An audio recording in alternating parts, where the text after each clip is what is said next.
வேதாகமம் புதிய ஏற்பாடு 1 யோவான் 2ஆம் அதிகாரம் 18ஆம் வசனத்தில் இருந்து, எதிர் கிறிஸ்துக்கள். குழந்தைகளே, இதுவே இறுதி காலம். எதிர் கிறிஸ்து வருவதாக நீங்கள் கேள்விப்பட்டிருக்கிறீர்களே. இப்போது எதிர் கிறிஸ்துகள் பலர் தோன்றி உள்ளனர். ஆகவே இறுதி காலம் இதுவே என அறிகிறோம். இவர்கள் நம்மிடமிருந்து பிரிந்தவர்கள். உண்மையில் இவர்கள் நம்மை சேர்ந்தவர்கள் அல்ல. நம்மை சேர்ந்தவர்களாக இருந்திருந்தால் நம்மோடு சேர்ந்து இருந்திருப்பார்கள். ஆகையால் இவர்கள் நம்மை சேர்ந்தவர்கள் அல்ல என்பது வெள்ளிடை மலை. நீங்கள் தூயவரால் அருள் பொழிவு பெற்றிருக்கிறீர்கள். ஆகையால் நீங்கள் அறிவு பெற்றுள்ளீர்கள். நீங்கள் உண்மையை அறியவில்லை என்பதால் நான் உங்களுக்கு எழுதவில்லை.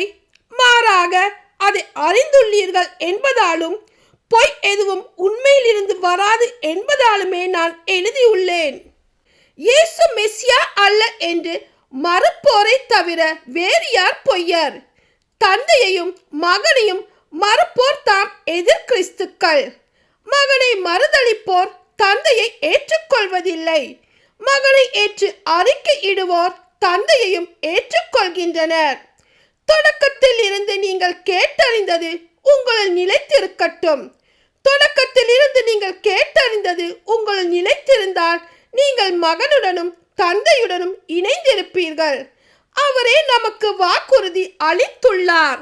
அவ்வாக்குறுதி நிலை வாழ்வு பற்றியதாகும்.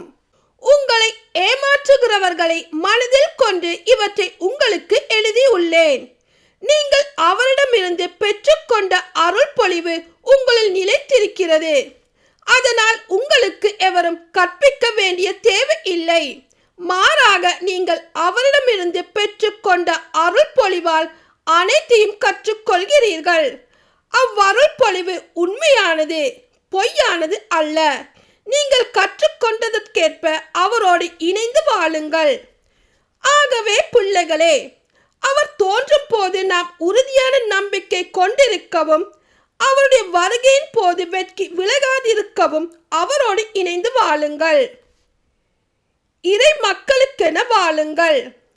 அவர் நேர்மையாளர் என நீங்கள் அறிந்து கொண்டால் நேர்மையாக செயல்படுவோர் அனைவரும் அவரிடமிருந்து பிறந்தவர்கள் என்பதை புரிந்து கொள்வீர்கள்.